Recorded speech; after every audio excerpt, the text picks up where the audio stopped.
یہ آکاشوانی اورنگ آباد ہے۔ ضمیر رضوی سے علاقائی خبریں سنیے۔ ریاستی اسمبلی کا بجٹ اجلاس 6 مارچ سے شروع ہوگا۔ 18 مارچ کو ریاستی وزیر مالیات سدھیر منگنٹیوار بجٹ پیش کریں گے۔ اسمبلی امور کی مشاورتی کمیٹی کے کل اسمبلی میں ہوئے اجلاس کے بعد یہ فیصلہ کیا گیا۔ 6 مارچ کو ریاستی قانون ساز اسمبلی کے دونوں ایوانوں کے مشترکہ اجلاس سے گورنر سی ودیا ساگر راؤ خطاب کریں گے۔ 7 اپریل تک چلنے والے بجٹ اجلاس کے دوران مجموعی طور پر 23 دن کا کام کاج ہوگا۔ اس دوران 6 آرڈیننس اور 2 زیر التوا بلوں پر تبادلہ خیال کا بھی امکان ہے۔ ان میں مہاراشٹر زمین محصول اصلاحی آرڈیننس، ممبئی اور مہاراشٹر میونسپل کارپوریشنوں میں اصلاح سے متعلق آرڈیننس اور ریاستی پسماندہ طبقات کمیشن اصلاح جیسے آرڈیننس شامل ہیں۔ ممبئی ہائی کورٹ نے کل ریاستی حکومت سے پوچھا ہے کہ کیا مراٹھا ریزرویشن کا معاملہ نیا تشکیل کردہ مہاراشٹر ریاستی پسماندہ طبقات کمیشن کو سونپا جا سکتا ہے۔ مراٹھا ریزرویشن سے متعلق داخل کردہ مختلف درخواستوں پر کل چیف جسٹس منجولا چیلور کی صدارت والی بینچ میں سماعت ہوئی۔ اس موقع پر عدالت نے یہ سوال پوچھا۔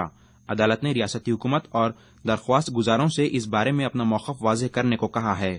معاملے کی اگلی سماعت 29 مارچ کو ہوگی۔ عوامی شعبے کی بینکوں کے ملازمین اپنے مختلف مطالبات کی تکمیل کے لیے آج ایک دن کی علامتی ہڑتال پر ہیں۔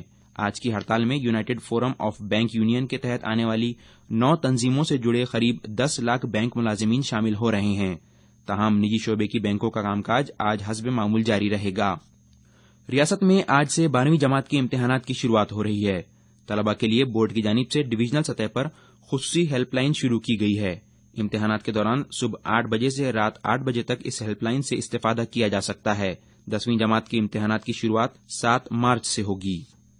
دواؤں کی قیمتیں مقرر کرنے والی قومی اتھارٹی نے اسپتالوں اور ڈاکٹروں سے کہا ہے کہ وہ دل کی شریانوں کو کھولنے والے آپریشن اینجیو پلاسٹی کے لیے استعمال ہونے والے اسٹینٹ کی قلت کے بارے میں اطلاع دیں تاکہ ان کی قیمت کم کیے جانے کے مد نظر ان کی دستیابی یقینی بنائی جا سکے۔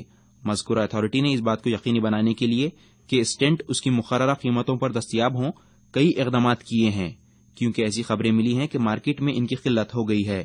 پچھلے ہفتے دواؤں کی قیمتیں طے کرنے والی قومی اتھارٹی نے اسپتالوں، اسٹینٹ بنانے والوں اور درآمد کاروں کو خبردار کیا تھا کہ اگر یہ پایا گیا کہ وہ اسٹینٹ کی قلت کے بارے میں غلط خبریں پھیلا رہے ہیں تو ان کے خلاف قانونی کارروائی کی جائے گی۔ اقلیتی امور کے مرکزی وزیر مملکت مختار عباس نقوی نے کہا ہے کہ آدھی سے زیادہ وقف املاک وقف مافیا کے قبضے میں ہے۔ کل نئی دلی میں مرکزی وقف کونسل کی 75ویں میٹنگ سے خطاب کرتے ہوئے نقوی نے کہا کہ ایسا دیکھا گیا ہے کہ کئی وقف بورڈوں کے لوگ بھی املاک کو ہتھیانے کی کارروائی میں شامل ہیں۔ نقوی نے کہا کہ اس طرح کے لوگ معاشرے کی بہبود کے لیے وقف کی گئی املاک کے فروغ اور ترقی کے راستے میں مختلف رکاوٹیں پیدا کر رہے ہیں۔ انہوں نے بتایا کہ ان معاملوں کی ایک اعلیٰ سطحی جانچ ہو رہی ہے۔ سمت ملک ریاست کے نئے چیف سیکرٹری ہوں گے۔ سمت ملک موجودہ چیف سیکرٹری سوادین شتریہ کی جگہ لیں گے جو آج سبکدوش ہو رہے ہیں۔ سمت ملک فی الحال عام انتظامیہ شعبے میں پرنسپل سیکرٹری کے طور پر کام کر رہے تھے۔ عثمان آباد کی ضلع و سیشن عدالت نے 2014 کے رشوت ستانی معاملے میں عثمان آباد کی اس وقت کی نائب ضلع کلکٹر شوبھا راؤت کو قصوروار قرار دیا ہے۔ عدالت نے انہیں 2 مختلف معاملات میں 4 سال قید بامشقت اور 25,000 روپے جرمانے کی سزا سنائی ہے۔ ان کی دونوں سزائیں ساتھ ساتھ چلیں گی۔ شوبھا راؤت نے عثمان آباد کے کوڑ گاؤں میں صنعتی علاقے بسانے کے لیے زرعی زمین تحویل میں لینے کے لیے کسانوں سے انہیں دیے جانے والے معاوضے میں سے 5% رقم کا مطالبہ کیا تھا۔ اس بارے میں شکایت موصول ہونے کے بعد راؤت کو جولائی 2014 میں گرفتار کر لیا گیا تھا۔ ریاست بھر میں کل مراٹھی بھاشا گورو دن جوش و خروش سے منایا گیا۔ اس موقع پر ممبئی میں مراٹھی زبان کے وزیر ونود تاوڑے کے ہاتھوں مراٹھی زبان کی سرکردہ شخصیات کو انعامات سے نوازا گیا۔ اس موقع پر ماروتی چتمپلی کو ورندا کرندیکر لائف ٹائم اچیومنٹ انعام اور یاسمین شیخ کو ڈاکٹر اشوک کیلکر لسانی تحقیق انعام سے سرفراز کیا گیا۔ ملک کے نوجوانوں میں صلاحیتوں کی کوئی کمی نہیں ہے اور سائنسی تحقیق اور ٹیکنالوجی کو فروغ دینے کے لیے صرف قوت ارادی کی ضرورت ہے۔